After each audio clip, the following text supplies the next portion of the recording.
Welcome to the planet Earth, gorgeous place to live, full of innovative lives to thrive, a place where humans just think how to birth. Everything is meticulous planned. For the planet, they want you to stop caring. While you just keep staring, companies continue depleting land. However, it is not that easy. They need to keep people in the hands of ignorance. Then, to leave maintenance, society creates some ministers that are now busy. The Ministry of Love, the Ministry of Economy, the Ministry of Truth, and the Ministry of Individualism.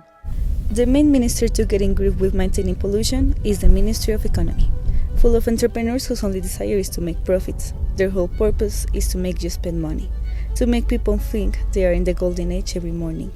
First, the Ministry of a fashion market, with their impressive fabric and dress, responsible of 10.5 emissions worldwide.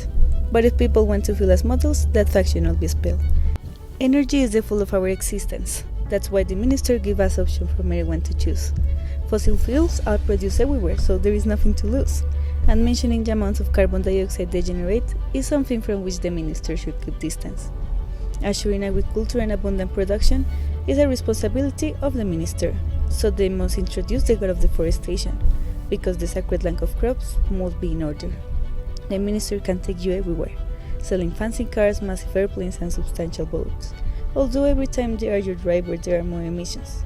But that's 35 millions of CO2 are not in dollars, so just keep yourself in the streets. But if the reincarnation of fury you want to observe, then impose regulation to the minister. You will see the industries cry, saying, the cost of environmental sustainability is too high. I should have introduced the Ministry of Love first. It is the touristic guide of the heart, the red thread to a consumer's war, so that in the arms of pollution you will fall. Fall in love with getting a new car, they say. The airplane should be your best friend. Love is only concealed with material things. Your love language is based on how much you spend. Because for the ministry, loving nature is not an option. The desire to connect with the world around us, to observe that having healthy environment is a fortune, should never be a theme to discuss. Because if people get to appreciate nature, they will start taking care of the planet. They will fix the ones that have been caused by their actions. And if we want climate change to continue, that cannot happen. That's why the minister works night and day to prevent people from understanding the encounters of the environment. Keeping them in urban pollutants areas is a way, and stimulating with damaging leisure to prevent disgruntlement. And lies are well played in the Ministry of Truth, especially when they talk with the youth. Just trust the tech, we'll find a way. No need for you to act today. The ice will melt, the sea will rise, but the ministry blinds the greedy eyes with seductive ads that will reset your fragile mind. Social media will be the turn of manipulation. They will contradict natural segregation. They push the myths, deny the heat, while corporates are behind the scenes. With every tweet the doubt is spread, till fear and facts are left for dead. An Instagram post with likes and shares never talk about climate change. Climate's fine, it's not that bad. These storms are your passing bad. But fumes, oh, they are harmed. May you give a penny so that they stay calm? Maybe in 20 years there will be no oxygen to breathe. But for the ministry that's not a need. Because in feet scroll with endless speed, our rising awareness will never succeed.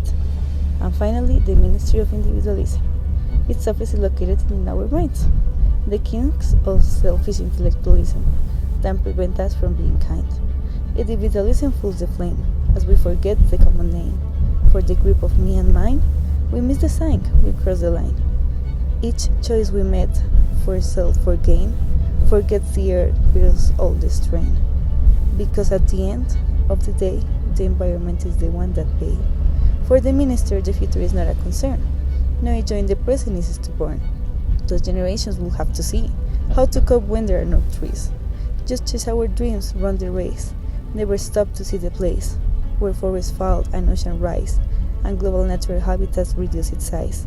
And now that I told the whole story, do you think this is a glory? Ignoring the measured end of the earth, just because it has no written word?